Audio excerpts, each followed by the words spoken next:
recording. It's Tuesday. We've got a big week coming up. Yom Kippur is Thursday, and so there's always an opportunity to talk about the kind of return, the kind of atonement. In Hebrew, the word is teshuvah, which is really a definition of returning to something we were once before, or returning to a clearer or purer or more focused sense of ourselves. But what I really want to talk about today is separation, is the difficulty and challenge and opportunity we have when our grown children leave home.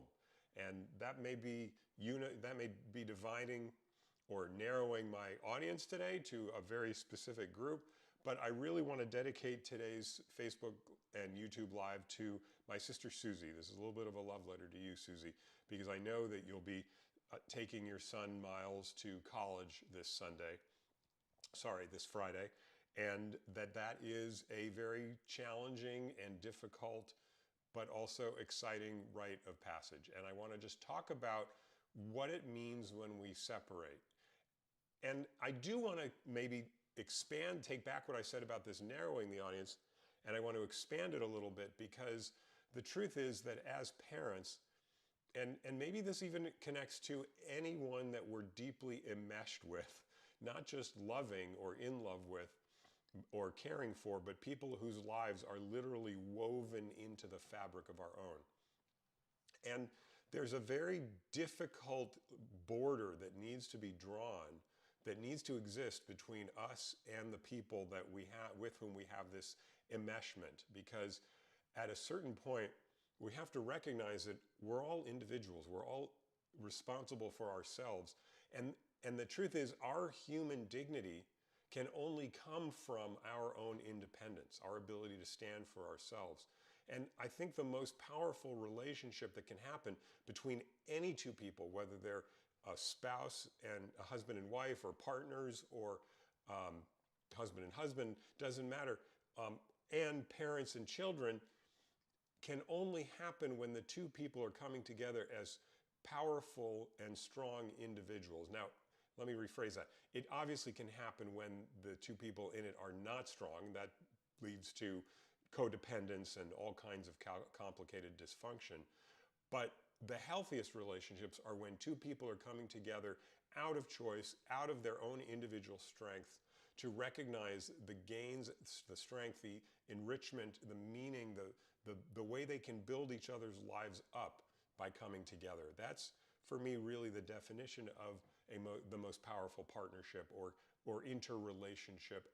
And I will say relationship between two people, and within two people as well.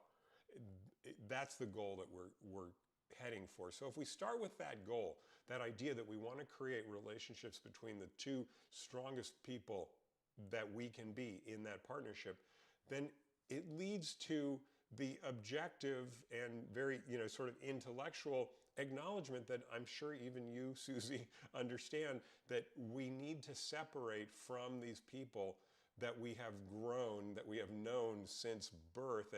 And for you, for anyone that's a mother that's carried a child in her womb, from conception.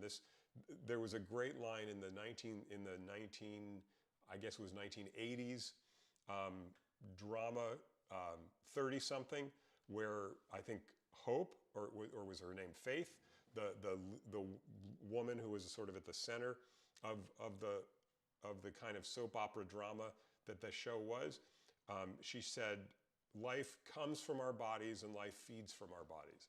And that was a really powerful educational moment for me, understanding what it meant for my wife when we had these three boys that we ultimately were blessed to have. It just shows the difference in connection that she has to them from what I have.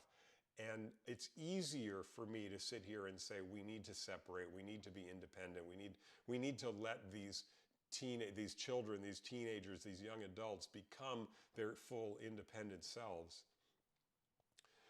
because I didn't carry this life in my body. This life is not literally part of my body. And how can a woman who's given birth to a child ever forget that experience or that sentiment? I think it's something, even if you're not conscious of it. And again, here I'm projecting, obviously, because as a male, I've never had this experience. But how can a woman never forget? How can a woman not ever forget that connection at some level, at some deep subconscious level, and often probably very conscious? I still see my wife. My son is 23, my youngest son is 23 years old. He's living at home right now strategically. He's working, he's going to school. He's in a transition phase between, he lived out of our house for 4 or 5 years, and he's transitioning to living out of our house again, but for this year he's home. And I can see her concern just about his basic welfare. Is he fed? Is he drinking? All of the things that life came from her body, life fed from her body. In the first months and years of his life, this was my wife's primary concern, was to feed and keep her children alive. And that concern doesn't end when they are perfectly capable and have lived by themselves and have gotten somehow 3 meals a day all by themselves for some number of years. That feeling doesn't end. So I have a tremendous empathy for that feeling. And I obviously I can't feel what it feels like, but I think I can understand it, and it makes a tremendous amount of sense. So for those of you who are saying goodbye this week or last week or in the coming weeks, and I do have a number of friends who are going through this transition of saying goodbye to their college-age children. And to you again, Susie, to whom this is dedicated, I understand the tremendous difficulty of what's happening, at least at that first level. That here is this grown man that started out as this little baby that literally could do nothing for itself except cry, is now stepping out into the world and going to have to make his own choices, good and bad, that will guide him forward in his own growth as a man.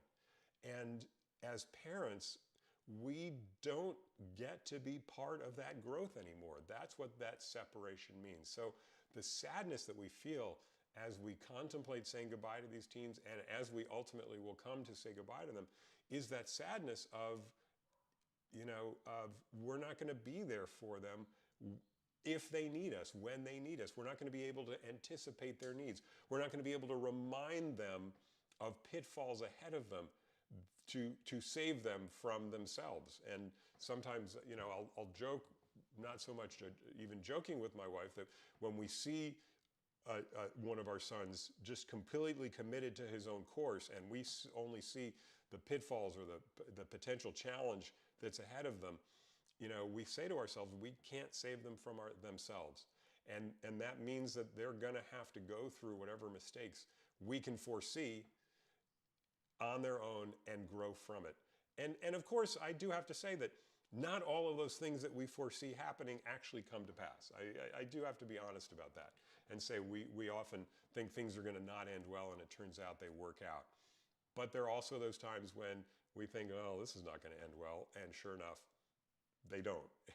And the best we can do in those situations is, if we're given the opportunity, is to kind of pick up the pieces, kind of support the child through whatever consequences he or she is going to have to deal with. There's another aspect, though, that I want to talk about, and this is one that I feel even more acutely than that pain of separation, because the other thing that happens, and I understand for you, Susie, this doesn't really exist, is that it does get easier when you have multiple children that you are experiencing this separation with. The first one, in some ways, is the hardest, but when as you go through it, and then the other thing that happens that makes it easier is that it's not really just one separation. This is the biggest and the most dramatic, but they do come home and they do go out again, and so it does become kind of its own cycle, and it is always hard. But experience at least gives us a roadmap of how to go through it. But I do want to say, the last thing about this separation that is and can be so difficult is that it completely redefines our role. And for me, that may have been the hardest part, because I would say that in many ways, I never felt as alive as I did when I was actively raising my children, when I was hands-on parenting them, getting them dressed in the morning, driving them to their schools, driving carpool, or solving some huge emotional conflict that they present or create is incredibly difficult, and it's incredibly demanding, and it's an energy marathon where you can literally be on the job from the moment you wake up to the moment you pass out exhausted at the end of the night. You know, and be on demand in these incredibly challenging ways. But again, I felt tremendously alive while I was doing it, and it gave me very clear focus because I made a decision early on that raising my children was the most important thing in my life. And so that became my number one priority. And that was a tremendous amount of clarity that doesn't exist now that I'm on the other side of it. Now that I'm on the other side of it, I do have to say that it is a challenge to find that redefinition, to say to myself, well, what is the focus of my life? What is the meaning of my life? Because the urgency is not as clear. I think maybe that's the simplicity of it. The urgency of raising children gives you a tremendous amount of focus. And now that I'm on the other side, I do like to say, stay for the dessert, stay for the pie, because being an empty nester, having the independence that me and my wife have is tremendously rewarding. And I wish it on everybody who's a parent, because it is the dessert for all that hard work. But there is this sense of like, will anything that I do in my life be as significant? And that is both a question and it's an opportunity, because now I get to say, well, what do I want to do that is significant? What do I want to do that does have a similar amount of meaning? And I want to say that my work with my clients, both my one-on-one private clients and the men's circles that I facilitate, has that meaning. I was in a conversation with a man yesterday, and we were talking about the real molten truths of his life. And I hung up the phone and I thought, I am playing with live ammo here. What I mean by that is I am dealing with men in the real struggles and challenges of their lives, in the things that matter most to their daily existence. And that's a very powerful place to be. It's very meaningful to be invited into that space and to be able to journey with my clients through those challenges together. And I do find that tremendously meaningful, and I am tremendously grateful for that opportunity.